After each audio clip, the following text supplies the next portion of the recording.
தலைவலியில் வந்து பார்த்திங்கன்னா வந்து நிறைய டைப்ஸ் ஆஃப் தலைவலி இருக்குது. இப்போ நமக்கு எந்த மாதிரி தலைவலி அப்படிங்கிறது நம்ம டயக்னோசிஸ் பண்ணுறதுங்கிறது ரொம்ப முக்கியம். இப்போ வந்து உங்களுக்கு ஒன் சைடாக வந்து ஹெட்டேக்காக இருக்குது, நமக்கு தலைவலி வந்த உடனே வந்து வாமிட்டிங் சென்சேஷனாக இருக்குது அப்படின்னா அது கண்டிப்பாக வந்து நீங்கள் மைக்ரேன் ஹெட்டேக் அப்படின்னு நினச்சிக்கோங்க. அதாவது ஒற்றை தலைவலி அப்படின்னு சொல்லுவோம்.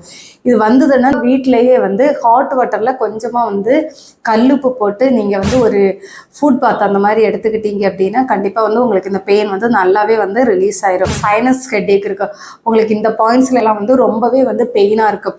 அந்த மாதிரி இருந்தது அப்படின்னா கண்டிப்பாக வந்து வீக்லி ஒன்ஸ் வந்து ஆடாதோட நொச்சி, தென் வந்து துளசி, தென் வந்து பார்த்திங்க அப்படின்னா வேப்பையில கொஞ்சமாக வந்து மஞ்சள் தூள் போட்டு நேச்சுரலாக வந்து ஒரு ஸ்டீம் எடுத்துட்டிங்கன்னா உங்களுக்கு சைனஸ் ஹெட்டேக்குங்கிறது கண்டிப்பாக நார்மலைஸ் பண்ண. தென் ஒரு சிலருக்கு வந்து பார்த்திங்கன்னா வந்து உங்களுக்கு ஃப்ராண்டல் ரீஜியனில் வந்து ரொம்பவே வந்து ஹெட்டேக்காக இருக்கும். அது வந்து டியூ டு ஸ்ட்ரெஸ்ஸுனால வரக்கூடியது. உங்களுக்கு ஸ்ட்ரெஸ்ஸுனால வருது அப்படின்னா கண்டிப்பாக வந்து மெடிடேஷன் பண்ணுங்கள், உங்களுக்கு மூச்சு பயிற்சி இந்த மாதிரி பண்ணிட்டீங்கனாலே கண்டிப்பாக வந்து உங்களுக்கு அந்த ஹெட்டேக் வந்து நார்மலைஸ் பண்ணும். பின்னாடி வந்து ரொம்ப தலைவலியாக இருக்குது அப்படின்னு சொல்லுவாங்க. அந்த மாதிரி இருக்குது அப்படின்னா கண்டிப்பாக வந்து பிபி செக் பண்ணி பாருங்கள்.